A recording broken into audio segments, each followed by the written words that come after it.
പുടിനെ ആദരവോടെ സ്വീകരിച്ച Trump. Donald Trump രണ്ടാമത് പ്രസിഡന്റായതിനു ശേഷം അമേരിക്ക സന്ദർശിച്ച ഒരു ലോക നേതാവിനെയും ആദരവോടെ സ്വീകരണം നൽകിയിട്ടില്ല എന്ന് തന്നെ പറയാം. കൂടിക്കാഴ്ചയ്ക്കെത്തുന്ന നേതാക്കളോടെല്ലാം തന്റെ മേധാവിത്വം ഉറപ്പാക്കുന്ന വിധത്തിലാണ് ട്രംപ് പെരുമാറിയിട്ടുള്ളത്. എന്നാൽ അലസ്കയിൽ നിന്നെത്തിയ റഷ്യൻ പ്രസിഡന്റ് വ്ളാദിമിർ പുടിനെ ആദരവോടെ സ്വീകരിക്കുന്ന കാഴ്ചയാണ് കണ്ടത്. മറ്റൊരു ലോക നേതാവിനും നൽകാത്ത പരിഗണനയാണ് ട്രംപ് റഷ്യൻ പ്രസിഡന്റിന് നൽകിയത്. അലാസ്കയിൽ ഉച്ചകോടിക്കെത്തിയ റഷ്യൻ പ്രസിഡന്റ് വ്ളാദിമിർ പുടിന് വൻ സ്വീകരണം തന്നെയാണ് ഡൊണാൾഡ് ട്രംപ് ഒരുക്കിയത്. റഷ്യൻ പ്രസിഡന്റിനെ കൈയടിച്ച് സ്വീകരിക്കുന്ന ട്രംപിന്റെ ദൃശ്യങ്ങൾ ഇതിനകം സമൂഹ മാധ്യമങ്ങളിൽ വൈറലായി കഴിഞ്ഞു. അലാസ്ക വ്യോമത്താവളത്തിലെത്തിയ പുടിന് നടന്നു നീങ്ങാൻ വിരിച്ച ചുവപ്പ് പരവതാനി US സൈനികർ മുട്ടുകുത്തിയിരുന്ന് ശരിയാക്കുന്നതിന്റെ ദൃശ്യങ്ങളും പുറത്തു വന്നിട്ടുണ്ട്. താടിയുള്ളപ്പനെ പേടിയുണ്ട് എന്നാണ് സോഷ്യൽ മീഡിയ വിലയിരുത്തിയത്.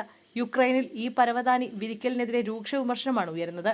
Ukraine restoration and infrastructure development agency മുൻ മേധാവി മുസ്തഫ നയീം സാമൂഹിക മാധ്യമമായ എക്സിലൂടെയാണ് വിമർശനം ഉന്നയിച്ചത്. മുട്ടുകുത്തലിനെ വീണ്ടും മഹത്തരമാക്കൂ എന്ന അടിക്കുറിപ്പോടെയാണ് ഈ ചിത്രം എക്സിൽ അദ്ദേഹം പങ്കുവച്ചത്. അമേരിക്കയിൽ നിന്നും ഈ ദൃശ്യത്തിനെതിരെ വിമർശനം ഉയർന്നിട്ടുണ്ട്. ട്രംപിന്റെ പ്രിയ സുഹൃത്തിനു വേണ്ടി ധീരന്മാരായ അമേരിക്കൻ സൈനികരെ മുട്ടുകുത്തിച്ച് റെഡ് കാർപ്പറ്റ് വിരിപ്പിച്ചത് വെറുപ്പുളവാക്കുന്നുവെന്നായിരുന്നു കാലിഫോർണിയ ഗവർണർ ഗാവിൻ ന്യൂസോമിന്റെ പ്രതികരണം. 2018 ശേഷം ഇതാദ്യമായാണ് പുടിനും ട്രംപും നേരിട്ട് കാണുന്നത്.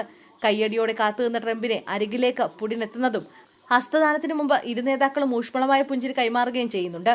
യുക്രൈൻ യുദ്ധം അവസാനിപ്പിക്കാൻ റഷ്യയ്ക്കുമേൽ US സമ്മർദ്ദം ചെലുത്തുമെന്ന് അവകാശപ്പെട്ടുള്ള ഉച്ചകോടിയായിരുന്നു അലാസ്കയിലേതെങ്കിലും നിർണായകമായ തീരുമാനങ്ങളൊന്നും കൂടിക്കാഴ്ചയിലുണ്ടായില്ല. അന്തിമ കരാർ ചർച്ച ചെയ്യാൻ സാധിച്ചില്ലെങ്കിലും ചർച്ചയിൽ വലിയ പുരോഗതി ഉണ്ടായെന്നും വൈകാതെ തന്നെ ലക്ഷ്യം കാണാനാവുമെന്നും ഇരു നേതാക്കന്മാരും യോഗത്തിനു ശേഷം നടത്തിയ സംയുക്ത വാർത്താ സമ്മേളനത്തിൽ വ്യക്തമാക്കി.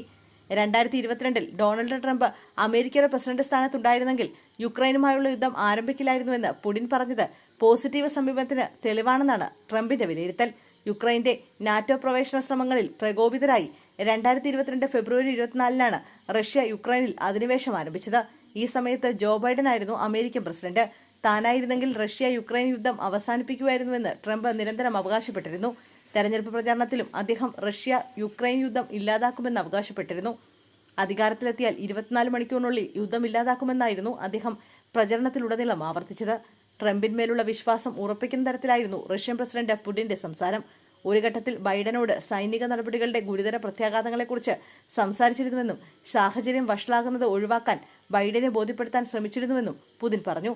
തിരിച്ചുവരവില്ലാത്ത അവസ്ഥയിലേക്ക് സാഹചര്യം എത്തിക്കരുതെന്ന്, അത് വലിയ തെറ്റിലേക്കെത്തുമെന്നും അന്ന് താൻ നേരിട്ട് പറഞ്ഞിരുന്നുവെന്നും പുടിൻ കൂട്ടിച്ചേർത്തു. അന്ന് ട്രംപ് പ്രസിഡന്റ് ആയിരുന്നില്ലെങ്കിൽ യുദ്ധം ഉണ്ടാകുമായിരുന്നില്ല എന്ന ട്രംപിന്റെ വാദം പുടിൻ ശരിവെക്കുകയും ചെയ്തു. ട്രംപും താനും തമ്മിൽ വളരെ വിശ്വസ്തമായൊരു ബന്ധം സ്ഥാപിച്ചിരുന്നുവെന്നും വൈകാതെ തന്നെ നല്ല കാര്യങ്ങളിലേക്ക് എത്തിച്ചേരാൻ സാധിക്കുമെന്ന് കരുതുന്നുവെന്നും അദ്ദേഹം പറഞ്ഞു. എന്തായാലും ബഹുമാനിക്കേണ്ടവരെ ട്രംപിന് നന്നായി അറിയാമെന്നാണ് അലാസ്ക നൽകുന്ന സന്ദേശം. ഇരു നേതാക്കളുടെയും കൂടിക്കാഴ്ച ഇന്ത്യക്ക് മേൽ ചുമത്തിയിട്ടുള്ള 50% തീവ്ര പ്രശ്നത്തിന് പരിഹാരമുണ്ടാക്കുമോ എന്നാണ് ഇന്ത്യ വീക്ഷിക്കുന്നത്.